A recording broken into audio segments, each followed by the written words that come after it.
आशा है आप सभी बहुत अच्छे होंगे और अपने लक्ष्य के प्रति सजग होंगे। ऐसी ही मेरी कामना है। हमारी बेस्ट विशेष आपके साथ हैं। मैं आज आप लोगों के लिए संस्कृत खंड से श्लोक लेकर आई हूँ जो आपके एग्जाम के लिए बहुत ही ज्यादा महत्वपूर्ण है। तो आइए चलिए शुरू करते हैं। कामान दुग्धे प्रियकर्षत्य लक्ष्मी कीर्ति सुते दुष्कृतम या हिनस्ति शुद्ध शांताम मातरम मंगलाम धेनु धीरा सुमरताम बाजमाऊ। सुभाषित रत्नानी से लिया गया है। ये आपके एग्जाम में 7 नंबर का आएगा और निश्चित रूप से आना है। तो 2 नंबर का संदर्भ होगा और 5 नंबर की व्याख्या होगी। इसकी संदर्भ इसका क्या है कि प्रस्तुत श्लोक संस्कृत खंड के पाठ सुभाषित रत्नानी से लिया गया है। श्लोक आप अनुवाद के नीचे भी लिख सकते हैं और ऊपर भी लिख सकते हैं। तो आइए सबसे पहले मैं कुछ मीनिंग्स इसके बता देती हूँ। जैसे कामान, कामान का मतलब इच्छाओं को, दुग्धे, दुग्धे पूर्ण करती है, प्रिय कर्षत्य लक्ष्मी यानी कि प्रिय कर्षत्य यानी प्रिय कर्षत्य माने हटाती है। क्या हटाती है? अलक्ष्मी यानी दरिद्रता को दूर करती है। क्या करती है? दरिद्रता को दूर करती है। कीर्ति यानी यश, यश को बढ़ाती है, या यश को बढ़ाती है। क्या करती है? हिनस्ति, हिनस्ति यानी नष्ट करती है। क्या करती है? हिनस्ति नष्ट करती है।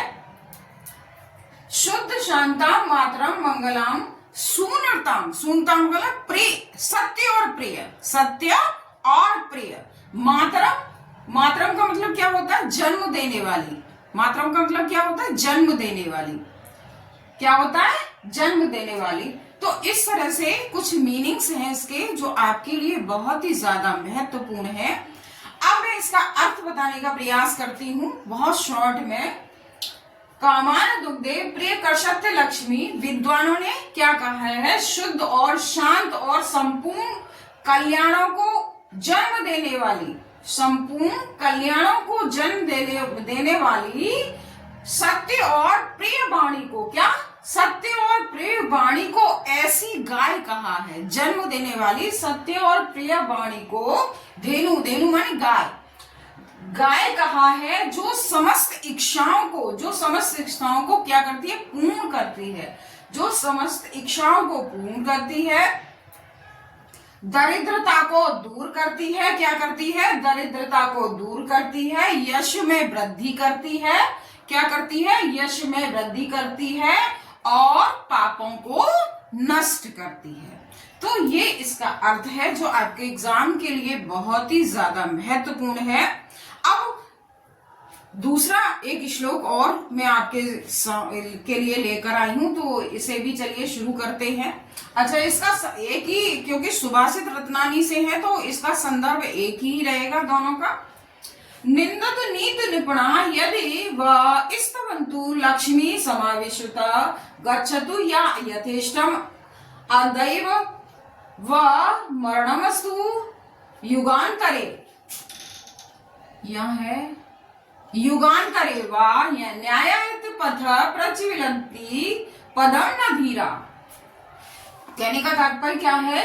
निंदतु नीतु माने नीति में निपुण, निंदतु नीति, नीति में निपुण। आप देखिए यहाँ पर यथेष्टम, यथेष्टम का क्या? इच्छा अनुसार। न्यायाति न्यायोचित, न्यायाति न्यायोचित।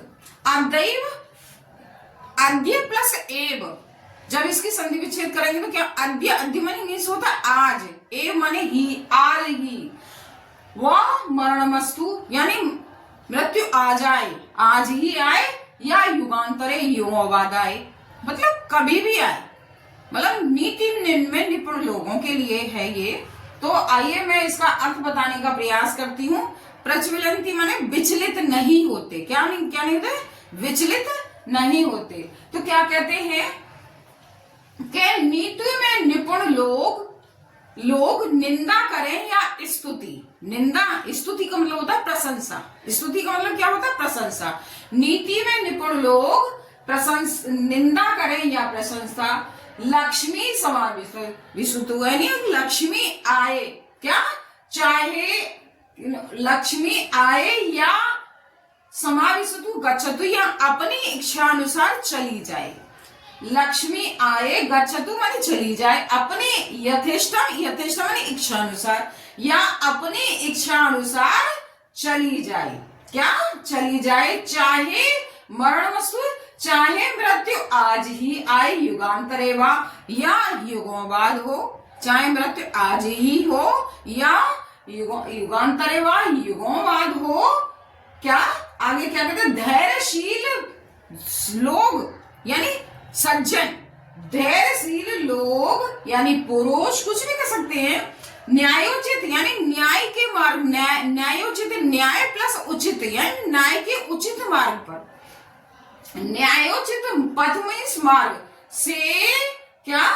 पग, पद यानी पग, पद यानी पग, पग भर भी विचलित नहीं होते, पग भर भी विचलित नहीं होते। तो मैंने यहाँ देखिए नोट भी किया है, नीति में निपुण लोग निंदा करें या स्तुति करें, स्तुति में प्रशंसा करें, लक्ष्मी आए या अपनी इच्छा अनुसार चली जाए, चाहे आज ही मृत्यु हो अथवा युगों बाद हो। धैर्यशाली पुरुष न्यायोचित मार्ग से पल भर भी विचलित नहीं होते। धैर्यशील भी कह सकते हैं, ऐसा कुछ नहीं है।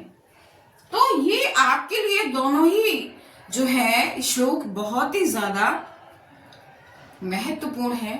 आशा है आपको समझ में आए होंगे। और आपके सबसे पहले 24 फरवरी को आपका हिंदी का ही पेपर है। मैंने बहुत कुछ इम्पोर्टेंट पढ़ाया है, मेरी प्लेलिस्ट में आप जाकर देख सकते हैं। जो एग्जाम से रिलेटेड है वही मैंने आपको पढ़ाया है। तो मेरे चैनल को अभी तक आपने सब्सक्राइब नहीं किया है तो सब्सक्राइब कर लीजिए और अच्छे से मेहनत कीजिए, सब भूल जाइए। बस आपको पढ़ाई के अलावा कुछ भी याद नहीं रहना चाहिए इस समय। ये बहुत ही ज्यादा महत्वपूर्ण समय है आपके लिए। तो आप अच्छे से तैयारी कीजिए। बेस्ट विशेष आपके साथ।